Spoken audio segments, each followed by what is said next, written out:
In this video, we'll be building the picture with planes of color, going from big to small forms, moving from soft to sharp edges. I will be using the blurred image this time as a reference to focus on big, flat, and simple design, so as not to get distracted by any small and incidental forms. One might ask, just why should we try to see the image without the details when so much of the appeal of the painting depends on it? For one, it makes a lot of sense. To stand out is to be different from the surrounding environment.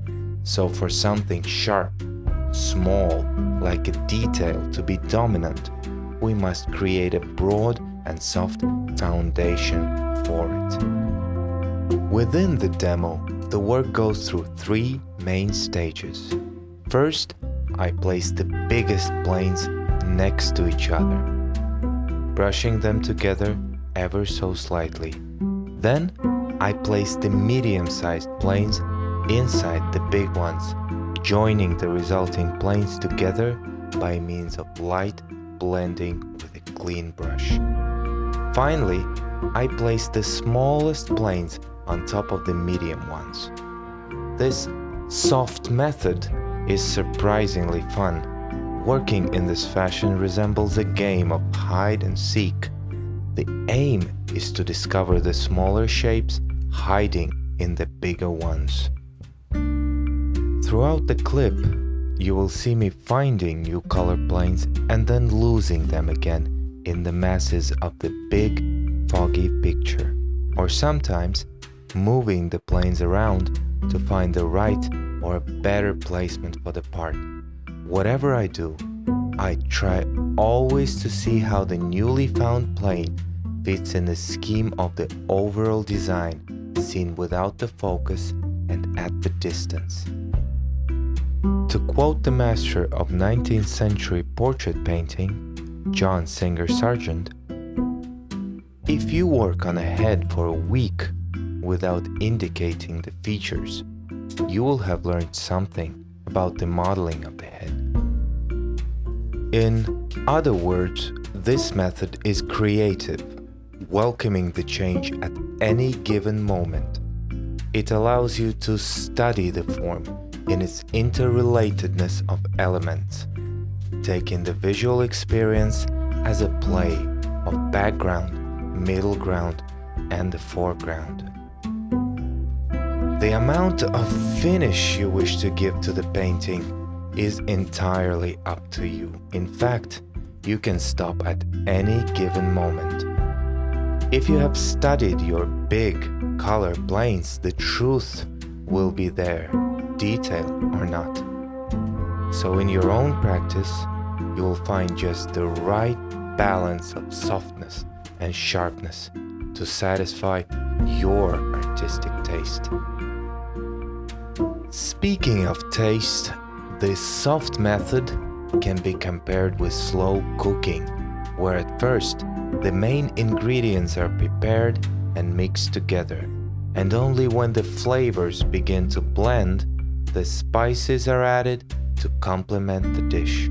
The details are like salt and spices, which can add to the taste or overpower and even ruin the whole thing. I will point out that any smaller, sharper planes we wish to develop in the later stages should be carefully considered as not to overpower the underlying structure. It's important. The details are merely the products of or echoes of the big form, so they bear the secondary function of explaining, not stating, the visual facts. Keeping the details subordinated in relationships to the big planes is a must, meaning that on the tonal scale, the difference in value between the small and the bigger planes is as a rule minuscule. For a beginner, it is hard not to be hypnotized by the visual reality, where every single line cries for attention. So again and again, we step back and defocus our eyes to see how the detail fits in the big structure of the image. Don't get me wrong, a fine detail is a wonderful thing. It has a great power of attracting and guiding the viewer's attention. Yet we attend to the small forms only when the bigger ones are worked out and ready. So as the painting is moving towards completion, I switch to a sharply focused reference photo to work from. Now smaller planes come more and more into play, contrasting the big form in sharpness, value, and color. This makes the shapes appear more concrete, finished, and defined. Working with smaller planes, we try to balance and adjust this definition. Too little of definition will make the picture lose its character, becoming shapeless and hazy. Too much definition will actually have a similar effect, and the subject will lose itself, drowning in the sea of details. The topic of color planes and why it is such a useful tool in practice of oil painting is discussed at length in my article, a link to which is in the description.